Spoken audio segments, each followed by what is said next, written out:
सतगुरां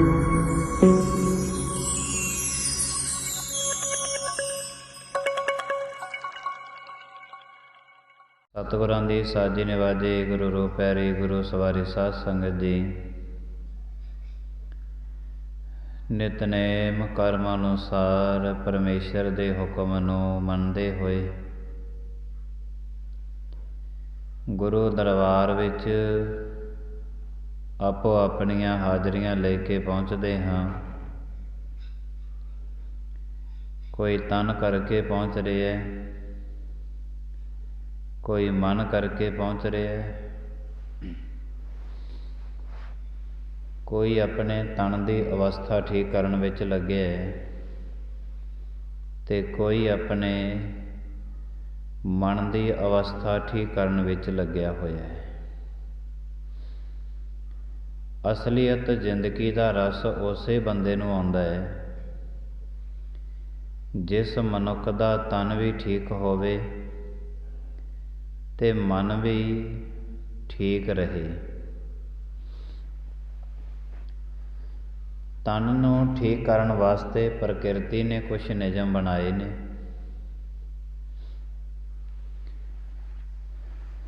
जिस तरह तन नूं ठीक करन वास्ते प्रकृति ने नियम बनाए ने, हवा चलती है, हवा दे नाल तन दे श्वास चल रहे ने। मनुखता दे कोल आकाश है,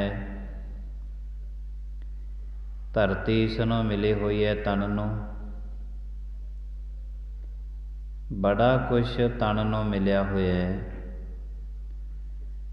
होर भी मनुख इसनों तंदुरुस्त रखण दे यतन करदा है।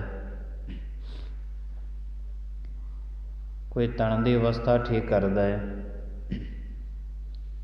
तकरीबन तन की अवस्था ठीक रखण वास्ते धरती की सतह के उपर बहुत सारिया जगह ने।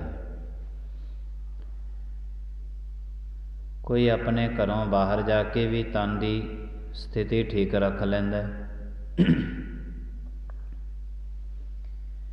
जिहड़ी मन की स्थिति ठीक है रखनी है, जिहड़ी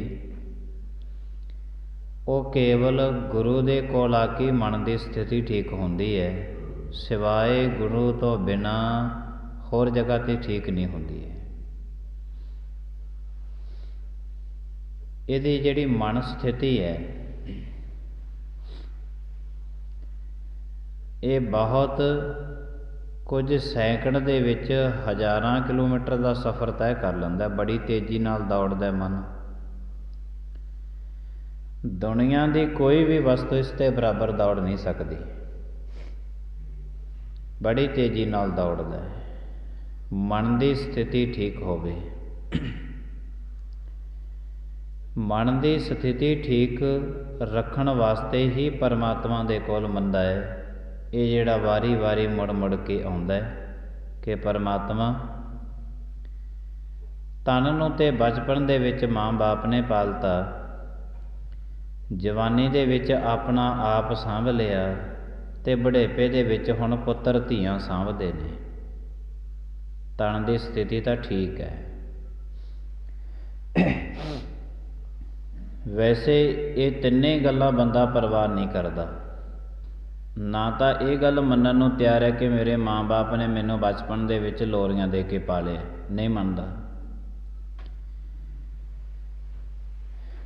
जवानी दे विच ये अपना आप नहीं सांभदा, नशियां दे विच गलतान हो जांदा है।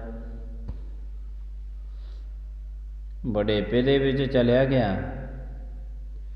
हुण पुत्तर धीआं भावें इहदी लख सेवा करन, मनदा हजे भी नहीं भी मेरे पुत्तर धीआं मेरी सेवा करदे ने, नहीं मनदा। माफ़ करना, हज़ार बुढ़े दे विचों कोई एक बुढ़ा होऊगा जिहड़ा अपने पुत्तर धीआं दी कोई सिफत करे, नहीं तो कह दिंदे ते नकम्मे ने, साਂਭ संभाल ही नहीं करते। कारण की है कि बच्चे गलत ने ਜਾਂ माँ बाप गलत ने, दोने ही गलत नहीं है, दोने ही सही ने। ਪਰ ਮਾਂ ਬਾਪ ਜਵਾਨੀ ਤੋਂ ਲੈ ਕੇ ਜਿਹੜੀ ਪਕੜ ਸੀ ਉਹ ਪਕੜ ਨੂੰ ਮਜ਼ਬੂਤ ਕਰਦਾ ਰਿਹਾ ਕਿ ਮੇਰੀ ਪਕੜ ਹੋਰ ਮਜ਼ਬੂਤ ਹੋਵੇ, ਹੋਰ ਮਜ਼ਬੂਤ ਹੋਵੇ। ਇੰਨੀ ਪਕੜ ਵੱਧ ਗਈ ਹੈ ਕਿ ਅੱਜ ਇਹਦਾ ਤਨ ਜਿਹੜਾ ਹੈ ਇਹ ਨਾਕਾਮ ਹੋ ਗਿਆ, ਪਰ ਮਨ ਦੀ ਜਿਹੜੀ ਪਕੜ ਹੈ ਉਹਨੂੰ ਇਹ ਛੱਡਣ ਵਾਸਤੇ ਤਿਆਰ ਨਹੀਂ। ਅਤੇ ਗੁਰੂ ਗ੍ਰੰਥ ਸਾਹਿਬ ਜੀ ਮਹਾਰਾਜ ਇਸ ਗੱਲ ਦੀ ਸੋਝੀ ਦਿੰਦੇ ਨੇ ਗੁਰਮੁਖਾ ਕਿ ਜਿੰਨਾ ਤੂੰ ਪਕੜ ਆਪਣੀ ਵਧਾ ਰਿਹਾ ਇਹਨੂੰ ਬੰਦ ਕਰ ਦੇ। ਹੁਣ ਤੋਂ ਪਕੜ ਛੱਡ ਦੇ।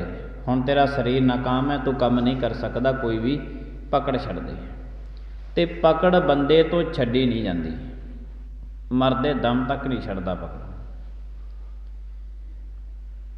ਇਹ ਮੂਲ ਕਾਰਨ ਹੈ ਕਿ ਜਿਹੜੀ ਮਨ ਦੀ ਸਥਿਤੀ ਹੈ ਉਹ ਠੀਕ ਨਹੀਂ ਰਹੀ।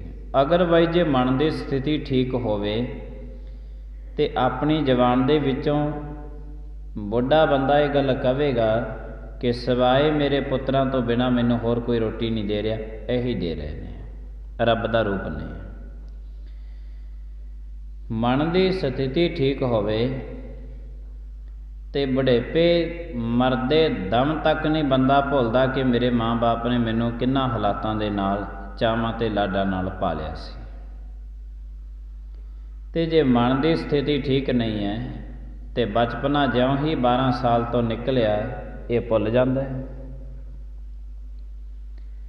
ਇੰਨਾ ਭੁੱਲ ਗਏ ਨੇ, ਦੁਨੀਆ ਦੀ ਇਸ ਧਰਤੀ ਤੇ ਬਿਰਧ ਆਸ਼ਰਮ ਬਣਾਉਣ ਵਾਸਤੇ ਨੌਬਤ ਆ ਗਈ, ਬਣੇ ਹੋਏ ਨੇ। ਬਿਰਧ ਆਸ਼ਰਮ ਉਹ ਸੁੰਨੇ ਨਹੀਂ ਪਏ, ਰੌਣਕਾਂ ਨੇ ਉਹਨਾਂ ਵਿੱਚ। ਇਹ ਨਹੀਂ ਹੈ ਵੀ ਬਣਾ ਦਿੱਤੇ ਤੇ ਕੋਈ ਉੱਥੇ ਰਹਿਣ ਵਾਸਤੇ ਨਹੀਂ ਆਇਆ, ਬੜੇ ਨੇ। ਮਨ ਦੀ ਸਥਿਤੀ ਜਿਹੜੀ ਹੈ ਇਹ ਕਦੇ ਪਕੜ ਨਹੀਂ ਛੱਡੇਗੀ। ਮਨ ਚਾਹੁੰਦਾ ਕਿ ਪਕੜ ਨਾ ਛੱਡ। ਜਵਾਨੀ ਦੇ ਵਿੱਚ ਪਕੜ ਨਹੀਂ ਛੱਡਦਾ ਆਪਣੇ ਬਚਪਨੇ ਦੀ। ਜਵਾਨੀ ਸਾਰੀ ਲੰਘ ਜਾਂਦੀ ਹੈ, ਆਪਣੇ ਆਪ ਨੂੰ ਬੱਚਾ ਹੀ ਸਮਝਦਾ ਰਹਿੰਦਾ। ਬੁਢੇਪੇ ਦੇ ਵਿੱਚ ਜਾ ਕੇ ਇਹ ਪਕੜ ਨਹੀਂ ਛੱਡਦਾ ਆਪਣੀ ਜਵਾਨੀ ਦੀ, ਨਹੀਂ ਛੱਡੇਗਾ। ਜਿਵੇਂ ਜਿਵੇਂ ਬੰਦਾ ਵੱਡਾ ਹੁੰਦਾ ਤੁਰਿਆ ਜਾਂਦਾ ਹੈ ਉਵੇਂ ਉਵੇਂ ਇਹ ਲੱਖਾਂ ਯਤਨ ਕਰਦਾ ਜਾਂਦਾ ਹੈ ਕਿ ਮੈਂ ਛੋਟਾ ਲੱਗਾ, ਕਿ ਛੋਟਾ ਲੱਗਾ ਮੈਂ। ਇਹ ਕਦੇ ਕੇਸ ਕਤਲ ਕਰਵਾਉਂਦਾ ਹੈ, ਫਿਰ ਜੇ ਕਿਤੇ ਚਿੱਟੇ ਦਿਸਣ ਲੱਗ ਜਾਣ ਫਿਰ ਵਿਚਾਰਾ ਲੱਖਾਂ ਯਤਨ ਕਰਦਾ ਵੀ ਕੋਈ ਬੁੱਢਾ ਨਾ ਕਹਿ ਦੇ। ਫਿਰ ਵੀ ਇਹਦੇ ਕੋਲੇ ਯਤਨ ਹੁੰਦੇ ਨੇ ਕਿ ਮੈਂ ਵਸਤਰ ਵੀ ਕੱਪੜੇ ਵੀ ਇਹੋ ਜਿਹੇ ਪਾਵਾਂ ਜਿਹਦੇ ਕਾਰਨ ਕਰਕੇ ਮੈਨੂੰ ਨੌਜਵਾਨ ਹੀ ਕਹਿਣ, ਕੋਈ ਬੁੱਢਾ ਨਾ ਕਹਿ ਦੇ। ਇਹ ਮਨ ਦੀ ਸਥਿਤੀ ਹੈ ਜਿਹੜੀ ਮੈਂ ਬਿਆਨ ਕਰਦਾ। ਤਨ ਦੀ ਸਥਿਤੀ ਅਲੱਗ ਹੈ ਕਿ ਮੈਨੂੰ ਕੋਈ ਬੁੱਢਾ ਨਾ ਕਹਿ ਦੇਵੇ, ਕੱਪੜੇ ਵੀ ਉਹੋ ਜਿਹੇ ਪਾਉਣੇ ਨੇ, ਬੋਲੀ ਵੀ ਉਹੋ ਜਿਹੀ ਬੋਲਣੀ ਹੈ, ਤੇ ਕੰਮ ਧੰਦੇ ਵੀ ਨੌਜਵਾਨਾਂ ਵਾਂਗੂ ਕਰਨੇ ਨੇ। ਪਕੜ ਵੱਧ ਗਈ। ਫਿਰ ਇਹ ਪਕੜ ਜਦੋਂ ਵਧਾ ਲੈਂਦਾ, ਫਿਰ ਜਿਹਦੀ ਉਮਰ ਹੋਵੇ 17 ਦੀ ਤੇ ਫਿਰ ਇਹ 60 ਦਾ ਹੀ ਦੱਸਦਾ ਆਪਣੇ ਆਪ ਨੂੰ। 60 ਦੀ ਹੋਵੇ 50 ਦਾ, 50 ਦੀ ਉਮਰ ਹੋਵੇ ਕਹਿੰਦਾ 40 ਦਾ, 40 ਦੀ ਉਮਰ ਹੋਵੇ ਤੇ ਕਹਿ ਦਿੰਦਾ ਮੇਰੀ ਉਮਰ 30 ਸਾਲ ਹੈ। ਗਜ਼ਬ ਦੀ ਗੱਲ ਹੈ।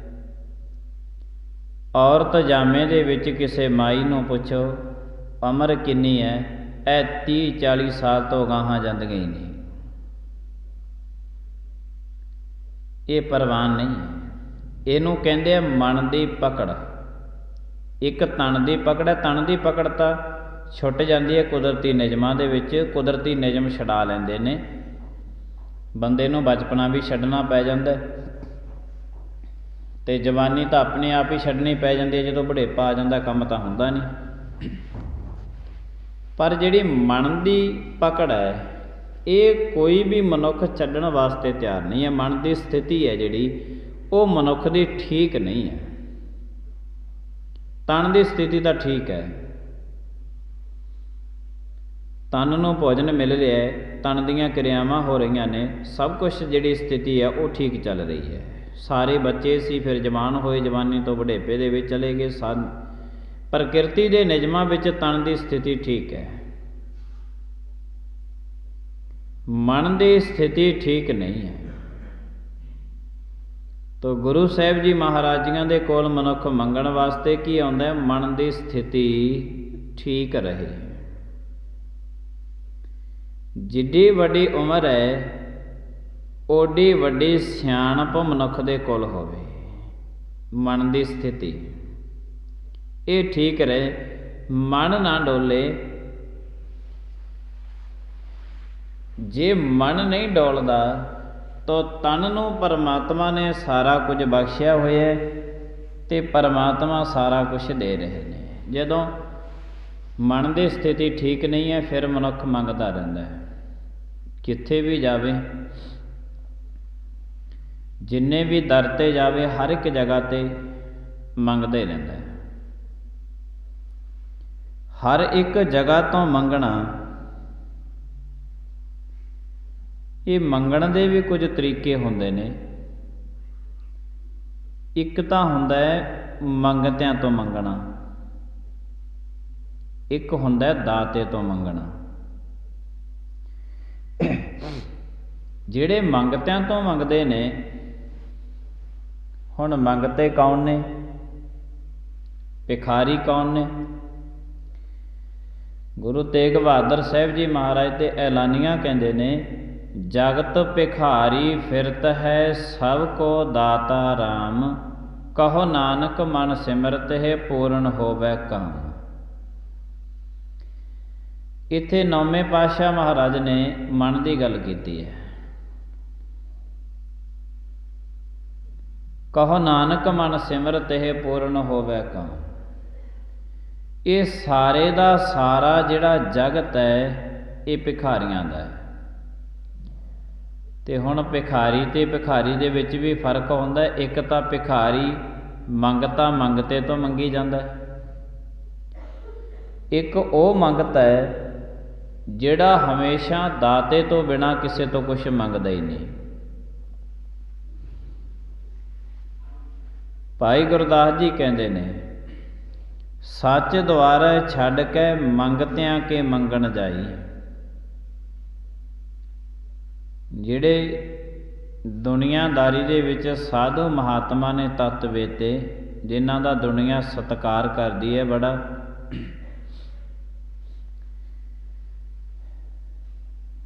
ਔਰ ਉਹ ਜਿਹੜੇ ਹੈ ਦੁਨੀਆ ਤੋਂ ਕੁਛ ਨਹੀਂ ਮੰਗਦੇ,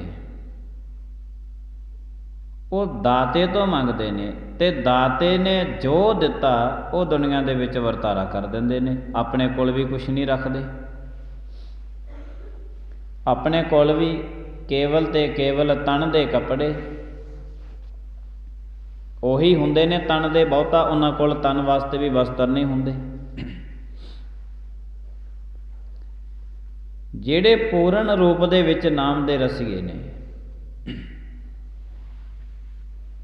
ਧੰਨ ਸੰਤ ਮਹਾਰਾਜ ਬਾਬਾ ਅਤਰ ਸਿੰਘ ਜੀ ਮਸਤੂਆਣੇ ਵਾਲੇ, ਪਾਕ ਪਟਣ ਦੀ ਧਰਤੀ, ਨਾਮ ਜਪਦਿਆਂ ਜਪਦਿਆਂ ਸਮਾਧੀ ਲੱਗ ਗਈ।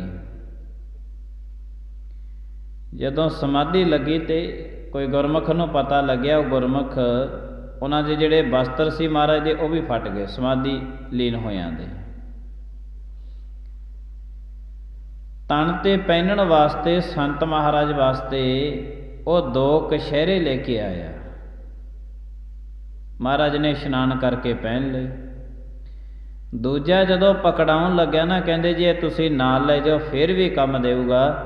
ਸੰਤ ਮਹਾਰਾਜ ਬਾਬਾ ਅਤਰ ਸਿੰਘ ਜੀ ਮਸਤੂਆਣੇ ਵਾਲੇ ਸੰਤ ਮਹਾਰਾਜ ਜੀ ਕਹਿਣ ਲੱਗੇ, ਗੁਰਮੁਖਾ ਜਿਹੜੇ ਕਰਤਾਰ ਪਰਮੇਸ਼ਰ ਨੇ ਇੱਥੇ ਭੇਜਤਾ, ਜਿੱਥੇ ਜਾਵਾਂਗੇ ਉੱਥੇ ਵੀ ਭੇਜ ਦੇਵੇਗਾ। ਇਹਦੀ ਲੋੜ ਨਹੀਂ ਹੈ,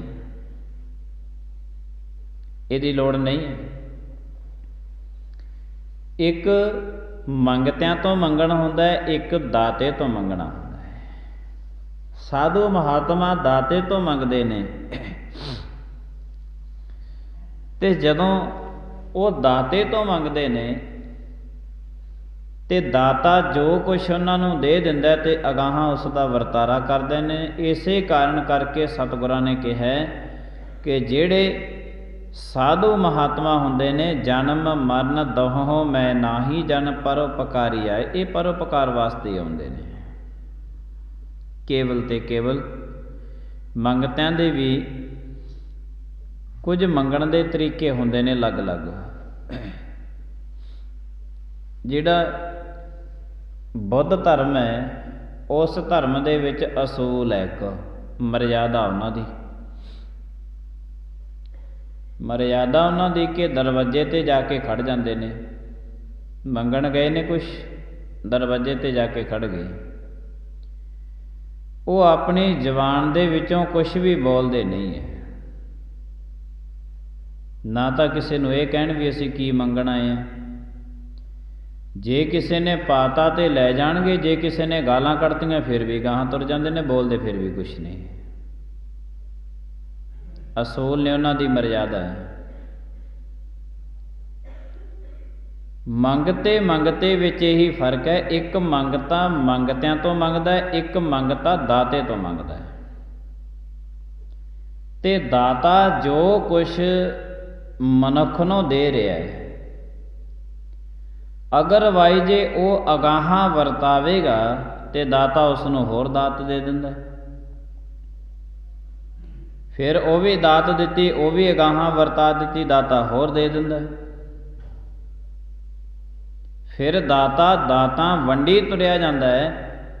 ਪਰ ਉੱਥੇ ਆ ਕੇ ਜਦੋਂ ਮਨੁੱਖ ਦਾਤੇ ਦੀ ਦਿੱਤੀ ਹੋਈ ਦਾਤ ਨਾਲ ਪਕੜ ਇੰਨੀ ਵਧਾ ਲੈਂਦਾ ਹੈ, ਇੰਨੀ ਪਕੜ ਵਧਾ ਲੈਂਦਾ ਕਿ ਉਹਨੂੰ ਛੱਡਣ ਵਾਸਤੇ ਤਿਆਰ ਨਹੀਂ ਹੈ। ਗੁਰਬਾਣੀ ਨੇ ਸਪਸ਼ਟ ਕਹਿ ਦਿੱਤਾ ਹੈ, ਦਾਤ ਪਿਆਰੀ ਵਿਸਰਿਆ ਦਾਤਾਰਾ, ਜਾਣੈ ਨਾਹੀ ਮਰਨ ਵਿਚਾਰਾ। ਦਾਤ ਨੂੰ ਪਿਆਰੀ ਜਾਣ ਲਿਆ, ਅੱਜ ਦਾਤੇ ਨੂੰ ਭੁੱਲ ਗਏ। ਦਾਤੇ ਨੂੰ ਦੁਨੀਆ ਭੁੱਲੀ ਹੋਈ ਹੈ। ਭੁੱਲਣਾ ਕਿਸ ਨੂੰ ਕਹਿੰਦੇ ਨੇ? ਜਿਹਨੂੰ ਵਿਸਾਰ ਦਈਏ, ਜੋ ਸਾਡੇ ਚੇਤੇ ਵਿੱਚ ਨਾ ਰੱਖੀਏ, ਉਹਨੂੰ ਭੁੱਲਣਾ ਕਹਿੰਦੇ ਨੇ। ਹੁਣ ਦਾਤਾਂ ਤੇ ਪਿਆਰੀਆਂ ਹੋ ਗਈਆਂ, ਦਾਤੇ ਨੂੰ ਵਿਸਾਰ ਦਿੱਤਾ। ਇਹਦਾ ਖੁਲਾਸਾ ਭਗਤ ਰਵਿਦਾਸ ਜੀ ਕਰਦੇ ਨੇ ਗੁਰਬਾਣੀ ਵਿੱਚ। ਨਰਪਤ ਏਕ ਸਿੰਘਾਸਨ ਸੋਇਆ, ਸੁਪਨੇ ਭਇਆ ਭਿਖਾਰੀ। ਹਵਾਲਾ ਦਿੱਤਾ ਹੈ ਭਾਈ ਰਵਿਦਾਸ ਜੀਆਂ ਨੇ, ਭਗਤ ਰਵਿਦਾਸ ਜੀਆਂ ਨੇ। ਬੜਾ ਸੁਚੱਜੇ ਪ੍ਰਮਾਣ ਬਖਸ਼ੇ ਨੇ ਸਤਿਗੁਰਾਂ ਨੇ ਸਾਨੂੰ। ਇੱਕ ਰਾਜਾ ਸੀ, ਉਹ ਰਾਜਾ ਜਦੋਂ ਰਾਤ ਨੂੰ ਸੌਂ ਗਿਆ ਤੇ ਸੁਪਨੇ ਉਹਨੂੰ ਆਇਆ, ਤੇ ਸੁਪਨੇ ਦੇ ਵਿੱਚ ਉਹ ਭਿਖਾਰੀ ਬਣ ਗਿਆ। ਭਿਖਾਰੀ ਬਣ ਗਿਆ। ਜਦੋਂ ਭਿਖਾਰੀ ਬਣਿਆ, ਜਿਸ ਵਕਤ ਸੁਪਨਾ ਸ਼ੁਰੂ ਹੋ ਗਿਆ, ਉਸ ਵਕਤ ਉਹ ਇਹ ਗੱਲ ਭੁੱਲ ਗਿਆ ਕਿ ਮੈਂ ਕੌਣ ਹਾਂ? ਰਾਜਾ। ਵਿਸਰ ਗਈ ਨਾ ਇਹ ਗੱਲ ਉਹ ਭੁੱਲ ਗਿਆ ਕਿ ਮੈਂ ਰਾਜਾ। ਭਿਖਾਰੀ ਬਣ ਗਿਆ। ਅਸੀਂ ਦਾਤੇ ਨੂੰ ਜਿਹੜਾ ਹੈ ਉਹ ਭੁਲਾ ਨਹੀਂ ਸਕਦੇ, ਵਿਸਾਰਿਆ ਹੋਇਆ ਹੈ। ਭੁਲਾਵਾਂਗੇ ਕਿਹੜੀ ਜਗ੍ਹਾ ਤੇ? ਕੋਈ ਇੱਕ ਜਗ੍ਹਾ ਤੇ ਆ ਦਾਤਾ? ਇਹ ਤੇ ਸਰਵ ਵਿਆਪਕ ਹੈ ਪਰਮੇਸ਼ਰ ਤਾਂ। ਸਰਵ ਵਿਆਪਕ ਹੈ, ਜਿੱਥੇ ਵੀ ਜਾਏਗਾ ਉਸੇ ਜਗ੍ਹਾ ਤੇ ਹੈ। ਭੁਲਾ ਤੇ ਤੂੰ ਸਕਦਾ ਨਹੀਂ, ਗਵਾਇਆ ਹੈ, ਵਿਸਾਰਿਆ ਹੋਇਆ ਤੂੰ ਦਾਤੇ ਨੂੰ ਆਪਣੇ ਚਿੱਤ ਵਿੱਚ। ਤੇ ਜਦੋਂ ਵਿਸਾਰ ਦਿੱਤਾ, ਦਾਤ ਪਿਆਰੀ ਵਿਸਰਿਆ ਦਾਤਾਰਾ, ਵਿਸਾਰ ਦਿੱਤਾ ਹੈ, ਚੇਤੇ ਵਿੱਚੋਂ ਨਿਕਲ ਗਿਆ। ਇਹ ਵਿਸਾਰ ਦਿੱਤਾ ਹੈ ਤੂੰ ਦਾਤੇ ਨੂੰ, ਹੁਣ ਦਾਤਾਂ ਨੂੰ ਪਿਆਰੀਆਂ ਜਾਣਦਾ ਹੈ। रविदास भगत जी कहते ने, कहते वो ये गल भुल गया कि मैं राजा ते मैं सिंघासन ते सुता पिया। पिया भी सिंघासन ते सी भी राजा, पर भुला बैठा, सुपना जो आया। असी हाँ भी राजे, दिता भी सारा कुछ है परमेश्वर ने सानू, बस असी परमेश्वर नूं विसारिया होया। ते ज्यों ही परमेश्वर नूं विसारिया होया है, फिर बंदे दे ये अक्सर रसना चों निकलदा है कि संसार जिहड़ा है ये बहुत माड़ा हो गया। ये बचन निकलते ने रसना तो, चेते रखिया करो सतगुरां दे शब्दां नूं कि संसार जिहड़ा है ये बड़ा माड़ा हो गया। ते तू किहड़ा कोई संसार दे विचों अलग है, तेरा ही नाम संसारी है, तू भी ते संसारी है। तू भी ते संसारी है, तू भी ते दुनियादारी दे विच ही होना है। चंगे कम्मां दे वल मनुख अपने आप नूं सुचेत कर लैंदा, अपने आप नूं छड्ड के बाकियां नूं कह दिंदा संसार बहुत माड़ा हो गया। नहीं, संसार कदी भी माड़ा नहीं हुंदा। जिहड़ा कुछ परमात्मा ने सृष्टि विच पैदा कीता है, कुछ भी माड़ा नहीं कीता होया। पर सतगुरु महाराज जी कहंदे तूं दाते नूं विसारिया होया है, ते जिहने दाते नूं विसारिया होया है ਉਹਦੀਆਂ ਇਹ ਕੁਝ ਨਿਸ਼ਾਨੀਆਂ ने कि ਉਹ ਮੰਗਤਿਆਂ ਤੋਂ ਮੰਗਦਾ ਰਹਿੰਦਾ ਹੈ, ਦਾਤੇ ਤੋਂ नहीं ਮੰਗਦਾ। ਦਾਤੇ ਤੋਂ नहीं ਮੰਗੇਗਾ, ਮੰਗਤਿਆਂ ਤੋਂ ਮੰਗਦਾ ਰਹਿੰਦਾ। ਵਿਸਾਰ ਦਿੱਤਾ ਦਾਤੇ ਨੂੰ, ਤੈਨੂੰ ਐਡੀਆਂ ਵੱਡੀਆਂ ਦਾਤਾਂ ਪਰਮਾਤਮਾ ਨੇ ਦਿੱਤੀਆਂ ਸੀ, ਅੱਜ ਵੀ ਦੇ ਰਿਹਾ ਤੇ ਪਰਮਾਤਮਾ ਦੇਵੇਗਾ ਵੀ, ਪਰ ਤੂੰ ਦਾਤੇ ਨੂੰ अज भुला दिता है। भुले किवें है?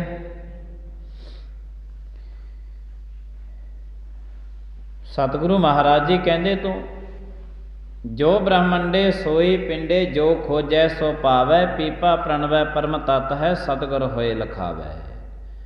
संसार की गल छड्ड सारे दी, जेड़ा तेरा तन है ये भी संसार है।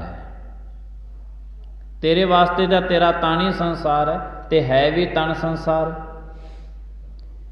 जे तन नूं कोई रोग ना लग्या होवे, सारे संसार चंगा लगदा है, वस्तुआं मिठियां लगदियां ने, भज दौड़ करनी, काम धंधे करने, सारा कुछ चंगा लगदा है। पर जे तन नूं रोग लग जे, फिर तां घरे पए पदार्थां तो भी मनुख पासा वट के बैठा रहिंदा, पदार्थ कोले पए रहिंदे ने। तन नूं रोग लग्या, अज तन नूं रोग लग्या, घरे पए ने मिठे पदार्थ, पर अज छकदा नहीं है। की हो गया? तन नूं शूगर दी बीमारी हो गई। पहलां तां बड़ा मिठा खांदा हुंदा सी, कि उस दे कारण करके हो गई। मिठा खाण दे बहुता खाण दे नाल जदों शरीर दा संतुलन विगड़ गया, बीमारी लग गई। हुण जे मिठा खावेगा तो शूगर वधेगा, तंग होना, अनेकां तरह के दर्द देवेगा तैनूं ये शूगर। अज घर दे विच अनेकां मिठे पदार्थ पए ने, हुण छकदा नहीं है, इहदे वास्ते कुछ भी नहीं रह गई, क्योंकि तन नूं रोग लग गया। गुरबाणी ने स्पष्ट कर दिता है कि तू दुनिया नूं ये गल कहना कि संसार माड़ा हो गया, संसार माड़ा नहीं होया, ये शरीर नूं ही तेरा जिहड़ा है संसार समझ लै। इहदे विच किहड़ा थोड़ा कुछ है शरीर दे विच, इहदे विच किहड़ा थोड़ा कुछ है। कवियां ने ग्रंथां दे विच लिखिया है, कहंदे 1600 बरीक नाड़ मनुख दी कल्ली धुन्नी दे विच है, जिथे शरीर नूं गठ पैंदी है। 70 दोए भरे अमृतसर वेखो मार कहाव, 72 172 हज़ार ਤੇ 72 ਨਾੜੀਆਂ ਸਰੀਰ ਦੇ ਵਿੱਚ ਕੰਮ ਕਰਦੀਆਂ ਨੇ। ਤਿੱਥੈ ਘੜੀਐ ਸੁਰਤ ਮਤ ਮਨ ਬੁੱਧ, ਸੁਰਤ ਹੈ, ਮਤ ਹੈ, ਮਨ ਹੈ, ਬੁੱਧ ਹੈ, ਮਨੁੱਖ ਦੇ ਸਰੀਰ ਦੇ ਅੰਦਰ ਹੀ ਨੇ। ਇਹ ਸਰੀਰ ਦੇ ਅੰਦਰ ਹੀ ਹੈ ਸਭ ਕੁਝ। ਕਿੰਨਾ ਕੁਝ ਜੇ ਵਿਦਵਾਨਾਂ ਦੇ ਧਾਰਮਿਕ ਗ੍ਰੰਥ ਜਾਂ ਗੁਰਬਾਣੀ ਨੂੰ ਅਸੀਂ ਪੜ੍ਹਦੇ ਹਾਂ, ਜਿਸ ਹਿਸਾਬ ਦੇ ਨਾਲ ਗੁਰੂ ਨਾਨਕ ਮਹਾਰਾਜ ਨੇ ਨਕਸ਼ਾ ਖਿੱਚਿਆ ਸਰੀਰ ਦਾ, ਉਸ ਹਿਸਾਬ ਦੇ ਨਾਲ ਤੇ ਸਾਰੀ ਦੁਨੀਆ ਦੇ ਵਿੱਚ ਜਿੰਨਾ ਕੁਝ ਅਸੀਂ ਦੇਖਦੇ ਹਾਂ ਉਸ ਤੋਂ ਵੱਧ ਸਾਡੇ ਸਰੀਰ ਦੇ ਵਿੱਚ ਹੈ। ਇੰਨਾ ਕੁਛ ਪਰਮਾਤਮਾ ਨੇ। ਜੋ ਬ੍ਰਹਮੰਡੇ ਸੋਈ ਪਿੰਡੇ, ਜੋ ਖੋਜੈ ਸੋ ਪਾਵੈ। ਗੁਰੂ ਸਾਹਿਬ ਜੀ ਮਹਾਰਾਜ ਕਹਿੰਦੇ ਇਹ ਸਰੀਰ ਨੂੰ ਹੀ ਸਮਝ ਲੈ ਕੇ ਸਰੀਰ ਹੀ ਤੇਰੀ ਦੁਨੀਆ। ਸਰੀਰ ਤੰਦਰੁਸਤ ਹੈ, ਤੈਨੂੰ ਦੁਨੀਆ ਚੰਗੀ ਲੱਗਦੀ ਹੈ, ਪਦਾਰਥ ਚੰਗੇ ਲੱਗਦੇ ਨੇ, ਕੰਮ ਧੰਦਾ ਕਰਨਾ ਚੰਗਾ ਲੱਗਦਾ, ਸਭ ਕੁਝ ਤੈਨੂੰ ਚੰਗਾ ਲੱਗ ਰਿਹਾ ਹੈ। ਅਗਰਵਾਈਜ਼ ਜੇ ਸਰੀਰ ਨੂੰ ਕੋਈ ਰੋਗ ਲੱਗ ਗਿਆ ਤਾਂ ਤੈਨੂੰ ਕੁਛ ਵੀ ਚੰਗਾ ਨਹੀਂ ਲੱਗਦਾ, ਨਹੀਂ ਚੰਗਾ ਲੱਗਦਾ। ਖੁਸ਼ੀਆਂ ਦੇ ਮਾਹੌਲ ਦੇ ਵਿੱਚ ਜਾਣਾ ਤੈਨੂੰ ਚੰਗਾ ਨਹੀਂ ਲੱਗੇਗਾ। ਤੇਰੇ ਘਰ ਦੇ ਵਿੱਚ ਨੱਚਣ ਗਾਉਣ ਹੋ ਰਿਹਾ, ਖੁਸ਼ੀਆਂ ਤੇ ਸਾਰੇ ਰਿਸ਼ਤੇਦਾਰ ਸਾਗ ਸੰਬੰਧੀ ਆਏ ਨੇ, ਤੂੰ ਮੌਜ ਨਾਲ ਮੰਜੇ ਤੇ ਬੈਠਾ, ਤੈਨੂੰ ਚੰਗਾ ਨਹੀਂ ਲੱਗਦਾ। ਦੇਖਦੇ ਆ ਨਾ, ਬੱਚੇ ਖੁਸ਼ੀਆਂ ਮਨਾਉਂਦੇ ਨੇ ਕਿਸੇ ਗੱਲ ਤੇ ਬਜ਼ੁਰਗ ਜਿਹੜੇ ਨੇ ਉਹ ਵਿਚਾਰੇ ਮੰਜੇ ਬੈਠੇ ਦੁਖੀ ਹੋ ਜਾਂਦੇ ਨੇ, ਨਹੀਂ ਚੱਲਿਆ ਜਾਂਦਾ ਉਹਨਾਂ ਤੋਂ। ਇਹ ਦੁਨੀਆ ਤੇਰੀ ਹੈ ਜਿਹੜੀ, ਇਹ ਸਰੀਰ ਦੇ ਅੰਦਰ ਹੀ ਬਹੁਤ ਕੁਛ ਪਾਇਆ ਹੋਇਆ। ਤੇ ਹੁਣ ਗੁਰੂ ਸਾਹਿਬ ਜੀ ਮਹਾਰਾਜ ਕਹਿੰਦੇ ਮਰਜ਼ੀ ਤੇਰੇ ਤੇ ਹੈ, ਕਿਉਂਕਿ ਸਰੀਰ ਦੀ ਜਿਹੜੀ ਸਾਂਭ ਸੰਭਾਲ ਹੈ ਇਹ ਮਹਾਰਾਜ ਨੇ ਸਾਨੂੰ ਬੜੀ ਸੁਚੱਜੇ ਢੰਗ ਦੇ ਨਾਲ ਦੱਸੀ ਹੋਈ ਹੈ। ਵੈਦ ਹਕੀਮ ਦਾ ਇਹ ਕਹਿਣਾ ਹੈ, ਹਕੀਮਾਂ ਦਾ, ਕਿ ਜਿਹੜਾ ਮਨੁੱਖ ਸ਼ਾਮ ਨੂੰ ਟਾਈਮ ਦੇ ਨਾਲ ਸੌਂਦਾ ਹੈ ਤੇ ਸੁਬਾਹ ਦਿਨ ਚੜ੍ਹਨ ਤੋਂ 2-4 ਘੰਟੇ ਪਹਿਲਾਂ ਉੱਠਦਾ, ਉਸ ਬੰਦੇ ਦਾ ਸਰੀਰ ਹੈ ਜਿਹੜਾ ਤੰਦਰੁਸਤ ਰਹਿੰਦਾ ਹੈ। ਸਰੀਰ ਦੀਆਂ ਕਿਰਿਆਵਾਂ ਸਹੀ ਰਹਿੰਦੀਆਂ ਨੇ ਉਸ ਦੀਆਂ, ਵੈਦਾਂ ਹਕੀਮਾਂ ਦਾ। ਤੇ ਗੁਰੂ ਨਾਨਕ ਦੇਵ ਸਾਹਿਬ ਜੀ ਮਹਾਰਾਜ ਨੇ ਜਿੱਥੇ ਸਾਨੂੰ ਕਰੋੜਾਂ ਤਰ੍ਹਾਂ ਦਾ ਗਿਆਨ ਬਖਸ਼ਿਆ, ਉੱਥੇ ਮਹਾਰਾਜ ਨੇ ਸਰੀਰ ਦੀ ਸਾਂਭ ਸੰਭਾਲ ਵੀ ਸਾਨੂੰ ਦੱਸੀ ਹੈ ਕਿ ਇਹਦੀ ਕਰਨੀ ਕਿਵੇਂ ਹੈ। ਤੇ ਪੁਰਾਣੇ ਜ਼ਮਾਨਿਆਂ ਦੇ ਵਿੱਚ ਤੇ ਸਰੀਰਾਂ ਦੀ ਸਾਂਭ ਸੰਭਾਲ ਵਾਸਤੇ ਦਵਾਈਆਂ ਵੀ ਵੈਦ ਜਿਹੜੇ ਹਕੀਮ ਸੀ ਗੁਰਦੁਆਰਿਆਂ ਦੇ ਵਿੱਚ ਰੱਖੇ ਹੁੰਦੇ ਸੀ ਪਾਤਸ਼ਾਹ ਮਹਾਰਾਜ ਨੇ, ਉਹ ਸਰੀਰਾਂ ਦੀ ਸਾਂਭ ਸੰਭਾਲ ਕਰਦੇ ਸੀ। ਤਨ ਦੇ ਨਾਲ ਸਭ ਕੁਝ ਹੈ। ਗੁਰੂ ਸਾਹਿਬ ਜੀ ਮਹਾਰਾਜ ਕਹਿੰਦੇ ਮੰਗਤੇ ਤੇ ਮੰਗਤੇ ਵਿੱਚ ਫਰਕ ਹੁੰਦਾ ਹੈ। ਇੱਕ ਮੰਗਤਾ ਮੰਗਤੇ ਤੋਂ ਮੰਗਦਾ ਹੈ, ਇੱਕ ਮੰਗਤਾ ਦਾਤੇ ਤੋਂ ਮੰਗਦਾ ਹੈ। ਇੱਕ ਤਾਂ ਉਹ ਤੋਂ ਮੰਗਦਾ ਹੈ ਜਿਹੜਾ ਆਪ ਖੁਦ ਮੰਗਤਾ ਹੈ। ਇੱਕ ਸਾਧੂ ਮਹਾਤਮਾ ਤਤਵੇਤੇ ਨੇ, ਉਹ ਸਾਧੂ ਮਹਾਤਮਾ ਸਿਰਫ ਦਾਤੇ ਤੋਂ ਮੰਗਦੇ ਨੇ। ਦਾਤੇ ਦੀ ਦਿੱਤੀ ਹੋਈ ਦਾਤ ਜਿਹੜੀ ਹੈ ਉਹ ਦੁਨੀਆਦਾਰੀ ਦੇ ਵਿੱਚ ਵਰਤਾ ਦਿੰਦੇ। ਸਾਧੂ ਮਹਾਤਮਾ ਇੰਜ ਪਰਉਪਕਾਰ ਕਰਦੇ ਨੇ, ਇੰਜ ਇਹ ਪਰਉਪਕਾਰ ਕਰਦੇ ਨੇ। ਇੰਜ ਜਿੰਨੇ ਵੀ ਮਹਾਤਮਾ ਧਾਰਮਿਕ ਅਸਥਾਨਾਂ 'ਤੇ ਨੇ ਜਾਂ ਹੋਰ ਅਨੇਕਾਂ ਤਰ੍ਹਾਂ ਦੀ ਉਹਨਾਂ ਨੇ ਆਪਣਾ ਰਹਿਣ ਬਸੇਰਾ ਬਣਾਇਆ ਹੋਇਆ ਹੈ, ਉਹਨਾਂ ਦਾ ਇਹ ਕਰਮ ਹੈ ਕਿ ਉਹਨਾਂ ਨੇ ਦਾਤੇ ਤੋਂ ਮੰਗਣਾ, ਦਾਤੇ ਦੀ ਦਿੱਤੀ ਹੋਈ ਦਾਤ ਦੁਨੀਆ ਦੇ ਵਿੱਚ ਵਰਤਾਉਣੀ ਹੈ। ਜਿਹੜੇ ਬਚਨ ਸਾਧੂ ਕਰਦੇ ਨੇ ਜਾਂ ਸਿਰ ਤੇ ਹੱਥ ਰੱਖ ਦਿੰਦੇ ਨੇ ਜਾਂ ਬਚਨ ਕਰ ਦਿੰਦੇ ਨੇ, ਅਨੇਕਾਂ ਤਰ੍ਹਾਂ ਸਾਧੂ ਮਹਾਤਮਾ ਸਾਡਾ ਜਿਹੜਾ ਹੈ ਭਲਾ ਕਰਦੇ ਨੇ, ਉਹਨਾਂ ਕੋਲ ਕੀ ਹੁੰਦਾ ਹੈ ਕਿ ਜੋ ਕੁਛ ਦਾਤੇ ਤੋਂ ਉਹਨਾਂ ਨੇ ਲੈਤਾ ਹੁੰਦਾ ਅਗਾਹਾਂ ਦੁਨੀਆਦਾਰੀ ਦੇ ਵਿੱਚ ਵਰਤਾ ਦਿੰਦੇ ਨੇ। ਤੇ ਦਾਤੇ ਦੀ ਦਾਤ ਦੇ ਨਾਲ ਦੁਨੀਆ ਠੀਕ ਹੋ ਜਾਂਦੀ ਹੈ ਤੇ ਉਹ ਦੁਨੀਆ ਫਿਰ ਮੁੜ ਕੇ ਅਗਾਹਾਂ ਸਾਧੂਆਂ ਦੇ ਚਰਨਾਂ ਦੇ ਵਿੱਚ ਜਾ ਕੇ ਆਪਣੀ ਨਮਸਕਾਰਾਂ ਕਰਦੀ ਹੈ। ਉਹ ਕੀ ਕਰਦੇ ਨੇ, ਸਾਡੇ ਵਿੱਚ ਤੇ ਉਹਨਾਂ ਵਿੱਚ ਕੀ ਫਰਕ ਹੈ? ਇਹੀ ਫਰਕ ਹੈ ਕਿ ਜੋ ਕੁਛ ਦਾਤੇ ਤੋਂ ਉਹਨਾਂ ਨੂੰ ਮਿਲਿਆ ਉਹਨਾਂ ਨੇ ਦੁਨੀਆ ਵਿੱਚ ਵਰਤਾਰਾ ਕਰਤਾ। ਦੁਨੀਆਦਾਰੀ ਦੇ ਮਨੁੱਖ ਨੂੰ ਜੋ ਕੁਛ ਦਾਤੇ ਵੱਲੋਂ ਮਿਲਿਆ ਉਹਨੇ ਆਪਣੇ ਕੋਲ ਲੁਕੋ ਕੇ ਰੱਖ ਲਿਆ, ਗੱਠ ਦੇ ਲਈ ਉਹਦੀ, ਕਿ ਕਿਸੇ ਨੂੰ ਪਤਾ ਹੀ ਨਾ ਲੱਗੇ ਵੀ ਇਹਨਾਂ ਦੇ ਘਰੇ ਕੀ ਹੈ। ਲੁਕੋ ਲਿਆ, ਅੱਜ ਮਿਲਿਆ, ਕੱਲ ਮਿਲਿਆ, ਪਰਸੋਂ ਮਿਲਿਆ, ਜੋ ਕੁਛ ਮਿਲੀ ਗਿਆ ਉਹਨੂੰ ਲੁਕੋ ਕੇ ਰੱਖੀ ਗਿਆ। ਸਾਧੂ ਮਹਾਤਮਾ ਕਿਸੇ ਤੋਂ ਕੁਛ ਲੁਕੋ ਕੇ ਨਹੀਂ ਰੱਖਦੇ, ਨਹੀਂ ਲੁਕਾਉਂਦੇ। जो कुछ उन्होंने कोल दाते वालों मिले है सब कुछ वरतारा कर देंगे ने, सारा कुछ ही वरता देंगे ने। साधु महात्मा के बहुते धार्मिक स्थान इहो ਜਿਹੇ ने जिथे ट्रकों के ट्रक लंगरां दे विच मिठाइयां दे लैंदे ने आके। पता ही नहीं दुनिया कितना कुछ चढ़ाउंदी है धार्मिक स्थानां ते। साधु महात्मा दे असूल ने, उन्होंने मठियाई का भरिया ट्रक आ जाए झाकते तक नहीं झाकते, क्योंकि इन्हां दातां तो उन्हां दी जिहड़ी अवस्था है वो बड़ी उच्ची है, जिहड़ी उच्ची अवस्था दे विच वो पहुँच चुके हैं। मनुख नूं जो कुछ मिले ये लको के रख लैंदा है, उहदी पकड़ नहीं छड्डदा, उहदी पकड़ कल्ला बंदा नहीं छड्डदा।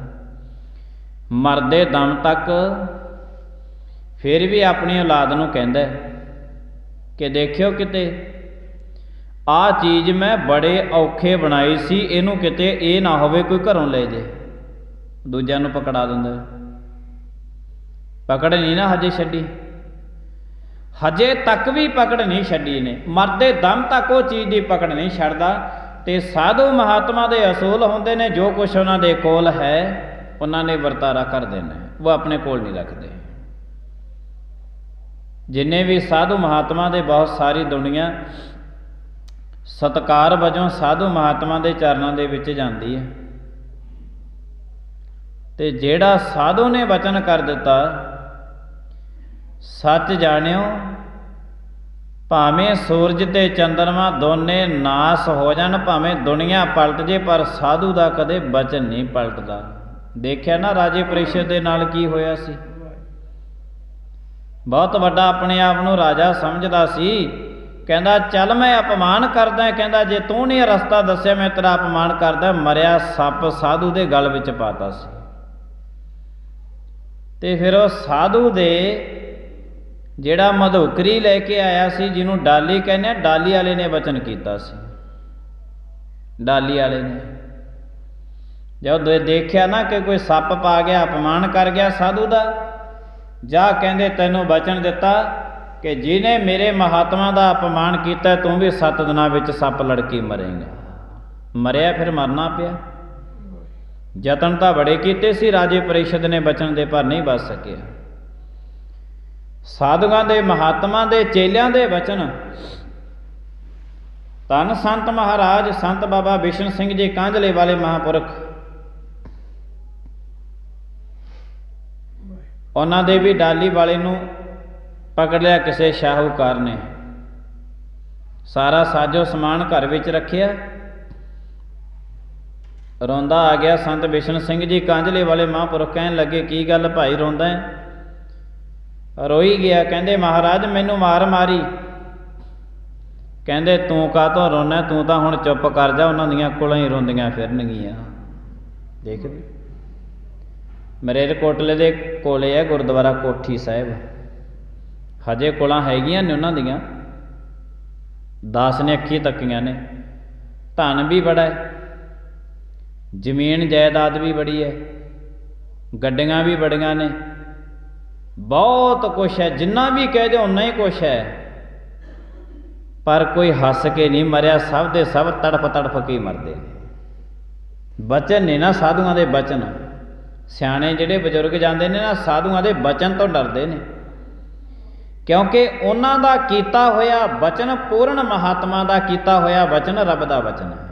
जे देखी कदी उन्हां दा जो कुछ एक ने मंगना मंगते कोलों, एक ने मंगना दाते कोलों, एक ने मंग के ओदी गठ बन लैनी है, एक ने मंग के अपने कोलों लैके ओदा वरतारा कर देना है। तो गुरु ग्रंथ साहिब जी महाराज की कहते हैं, खावो खर्चो रल मिल भाई, तोट न आवे बद दो जाई। ये सारा कुछ जिमें तुसी वरतारा करी जाओगे इन्हें दिनों दिन वधी जाना है, जे तुसी गट्ठां दे दे के सांभी जाओगे तो इन्हें दिनों दिन घटी जाना है। किसी दे काम की आना, तुहाडे काम भी नहीं आना है, गट्ठां दे दे जे रखी जाओगे तो। गुरु साहिब जी महाराज कहते हैं कि एक वो है कि जो मंगत्यां कोलों मंगदा है, एक वो है जो दाते कोलों मंगता है। तो मंगते ते मंगते दे विच फर्क है। गुरु ग्रंथ साहिब जी महाराज सानू मंगना भी समझाउंदे ने कि तू मंगना है, मंग लै दाते तो, तरीके ने फरियादां कर दाते दे अगे, ते जो कुछ तैनूं दाते ने दे दिता उहदा अगाह जिन्ना तू वरतारा करेगा उन्ना ही उन्हें वधना है। जिन्ना धन दे दिता वरतारा करी वधेगा, घटेगा नहीं। जिन्ने तैनूं अनाज दे दिता उहदा वरतारा करी वधेगा, घटेगा नहीं। जिन्ने पदार्थ दुध दे दिता, अनाज दे दिता, धन दे दिता, जो कुछ तैनूं दिता है परमात्मा ने उहदा वरतारा करी जाई, तेरे कोलों कदे घटेगा नहीं। पर मनुख दियां गट्ठां दे दे के साँभ साँभ के रख लैंदा ते उन्हें घटना ही है। फिर ये मंगते ते मंगते दे विच फर्क हुंदा है। अगाहां लै लैनी दात ते उसदा वरतारा करना। ये साधु महात्मा तत्वेते जिहड़े ने वो सिमरन बंदगी करते ने। आप भावें तन ते कपड़े ना होण पर बचन इहो जिहे कर दिंदे ने कि कुलां दे कपड़े पवा दिंदे ने। अपने कोल भावें कुछ ना होवे बचन इहो जिहा कर दिंदे ने, ट्रक्कां दे ट्रक चलन ला दिंदे ने। बचन ने साधुआं दे। बथेरी दुनिया निंदकां दी है। निंदक कहंदे ने जिन्हां कोले अपने कोले कपड़े है नहीं किसी नूं की दे देणगे, दिंदे ने। साधु महात्मा कोल बचन हुंदा है, उन्हां दी स्थिति बनी हुंदी है। साडी सरीरक स्थिति असीं ठीक बनाई बैठे हैं, उन्होंने सरीरक स्थिति ठीक नहीं बनाई, उन्होंने अपने मन की स्थिति ठीक बनाई हुई है। मन उन्हों का टिकिया होया है सिर्फ तो सिर्फ चंद कपड़िया के विच। साडे कोले हज़ारां कपड़े ने, असीं फिर भी तड़फते फिरदे हैं। उन्हों का चंद जो कुछ दाते ने दे दिता उन्होंने उत्थे ही बैठ जाते हैं, क्योंकि उन्होंने मन स्थिति ठीक है। जिहदी मन स्थिति ठीक है वो थोड़े ते भी सबर कर लैंदा, जिन्हां दी मन स्थिति ठीक नहीं है ये बेसबरिया वांगू कदे रजदा नहीं है। तो गुरु साहिब जी महाराज किरपा करन। इस दा जिहड़ा अकाल पुरख महाराज जियां ने आपां नूं ये बचन बख्शिया कि मंगते अते मंगते दे विच फर्क हुंदा है। सारा जगत भिखारियां दा है, सभी मंगदे ने, पर कुछ मंगते मंगतिआं कोल मंगदे ने ते कुछ अकाल पुरख तो दातां लैके साधु महात्मा संसार दे विच वरतारा करदे ने। समाप्ति का समा। भुलां चुकां दी खिमाईयां संगतां दा धन्नवाद। प्रेम दे नाल सारी संगत बुलाए फतेह। वाहिगुरू जी का खालसा, वाहिगुरू जी की फतेह।